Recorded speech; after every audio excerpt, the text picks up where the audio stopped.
The first thing that I wanted to do with this topic is kind of play Mythbuster a little bit, I think. I don't know if anyone watches that show on TV where they blow things up and try and bust myths. But I think there's a lot of myths out there, or misconceptions about the relationship between abundance and spirituality. And so what I really wanted to do is kind of break some of those myths and let's really look at them. One of the things I think that's like a common, I would say, misconception is that if you have a lot of wealth, that it's not very spiritual.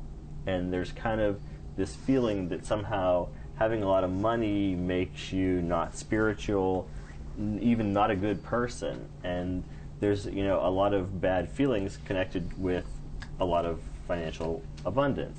And so I wanted to really look at that because I don't think that's necessarily a healthy approach, a healthy spiritual approach. I mean, we know that everything comes from spirit, including, all the material things as well as everything that you experience. So, God is here, God, the universe, higher spirit, whatever you want to call that higher power, is here to provide you with, experiences of raised consciousness as well as experiences of raised financial abundance.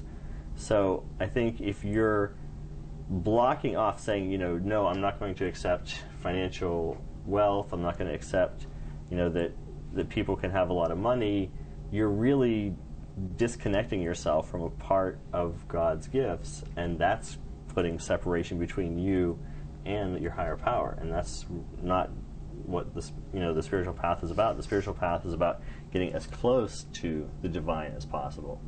So if you're blocking off, the material things, you're blocking yourself off from your divine, in my opinion. A saying that I've heard is that whenever you damn, D-A-M-N, anything in creation, you damn your connection to God, D-A-M. You block it off. And I think that's very true. So for me, the first thing that I would invite you to consider is that really having a lot of financial abundance can be an integral part of the spiritual path, and I think it's actually very important. It's a necessary part. Okay. I mean, if you think about it, without a certain amount of abundance, you wouldn't be able to read the books that provide you the spiritual nourishment. You wouldn't be able to take the classes. You wouldn't be able to come and visit John. There's just so many things that that material wealth affords you that you just couldn't experience. I mean, travel. Think about some of the places that you can go and visit when you're abundant, not just in spirit, but financially abundant. Some of the sacred places on earth that you can visit when you have that monetary flow. And there's a whole world that begins to open up to you when you start accepting it and receiving it, because it's always coming to you. There's always an abundance of wealth coming to you. You just have to learn how to accept it and how to be open. So I'd like to ask you, the first thing, what happens when somebody gives you a gift of money?